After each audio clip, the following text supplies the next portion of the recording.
Əsrlərlə yaşadıkları torpaqlardan bir günün içində didərgin salınan, əziyyət və sürgünlərə məruz qalan Axısqa türklərinin acı taleyi.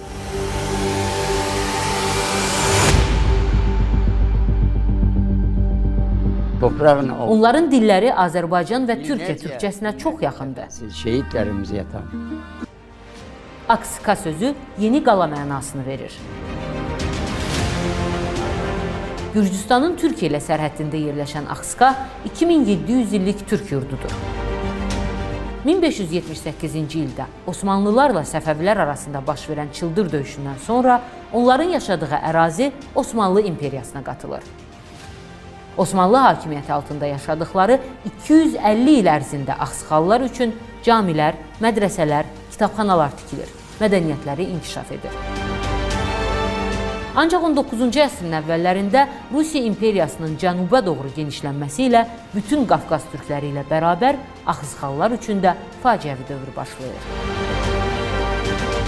1828-ci ildə Axısqa paşalığı Rusiya imperiyası tərəfindən işğal edilir.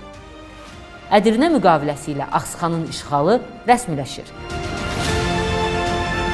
1918-ci ilin 3 martında Rusiya ilə Osmanlı arasında bağlanan Brest-Litovsk müqaviləsi ilə Axısqa ərazisi Osmanlı dövlətinə qaytarılır. Cəmi 7 ay sonra Mudros müqaviləsi imzalanır və Osmanlı dövləti 1-ci Dünya müharibəsi zamanı əldə etdiyi torpaqlardan geri çəkilməyə məcbur olur. Bu əraziyə kütləvi şəkildə ermənilər köçürülür, erməni-rus birliklərinin terroru başlayır, minlərlə türk-müsəlman məhv edilir. 1921-ci ildə Zaqafqaziya Sovet Federativ Sosialist Respublikası ilə Türkiyə arasında imzalanmış Qars müqaviləsi ilə Axısqa Gürcüstan SSR-ə verilir. Axısqa ərazisində Axısqa və Axıl Kələk qəzaları yaradılır. Bolşevik idarəçiliyi zamanı da onlara qarşı repressiyalar davam edirdi. İkinci Dünya müharibəsində 42 min Axısqalının SSR ordusunda döyüşməsinə baxmayaraq, Stalin 1944-cü ildə Axısqa türkləri üçün sürgün qərarı verir. Stalin Axısqa türklərini etnik mənsubiyyətləri səbəbindən Türkiyə ilə sərhəddə SSR üçün təhdid hesab edirdi.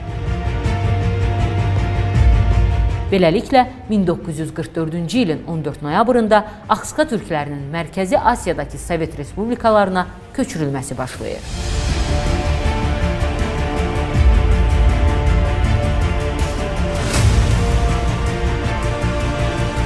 Sovet əskərləri onları "Burada müharibə olacaq, buradan gedirsiniz, müharibə bitəndə qayıdacaqsınız" vədləri ilə zorla vaqonlara mindirirdilər.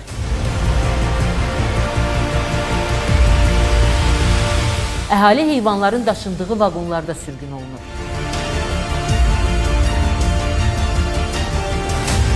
Qatar Azərbaycan ərazisindən keçəndə Respublika rəhbərliyi Stalindən icazə istəyir ki, Axısqa türkləri Azərbaycanda məskunlaşsın. Amma bu təklif rədd edilir. Bir çox insan vaqonlarda soyuqdan, xəstəlikdən dünyasını dəyişir. Rus mənbələrində bu say 400-500 göstərilsə də, ölənlərin 18 min nəfər olduğu bildirilir. 17 bin candan çox soğukta, trenlərdə öldülər. Ölənləri atırdılar, qapıları açırdılar, atırdılar. Doldurdu vagonlara. Bir ay yol gitti. Ölen kim, yiten kim, aç kalan kim, ne əziyyətlər çekmişik. Allah göstermesin o günleri gene. Hiç kimseye göstermesin.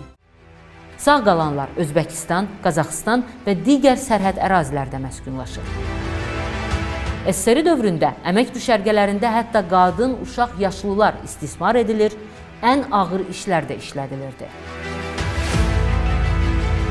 Bu düşərgələrdə daha 30 min Axısqa türkünün öldüyü deyilir. Özbəkistanın Fərqanə vadisi Axısqa türklərinin ən kompakt yaşadığı ərazi olub. 1956-cı ildə Axsqa türklərinə qoyulan nəzarət götürülür, bir il sonra qərar qəbul edilir ki, onlar Gürcüstan istisna olmaqla istənilən Sovet Respublikasında məskunlaşa bilərlər. Bu səbəbdən bir çox Axsqa türkü öz vətənlərinə daha yaxın, oxşar mədəniyyət və dilə sahib olan Azərbaycan SSR-ə köç ediblər. Axsqa türklərinin başına gətirilən növbəti faciə isə Fərqani hadisələri olur.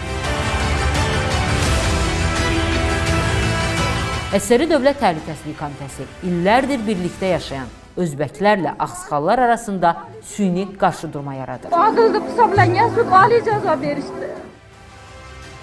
1989-cu ilin iyununda Axsqa türklərinin illərdir qurub yaratdıqları evlər yandırılır, qarət edilir.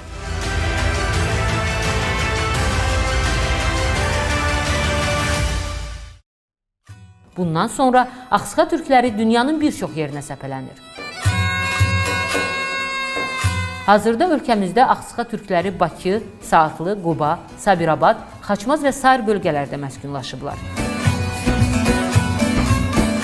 SSR süqut etdiyi gündən Axsqa türkləri öz doğma yurdlarına qayıtmaq üçün mübarizə aparırlar.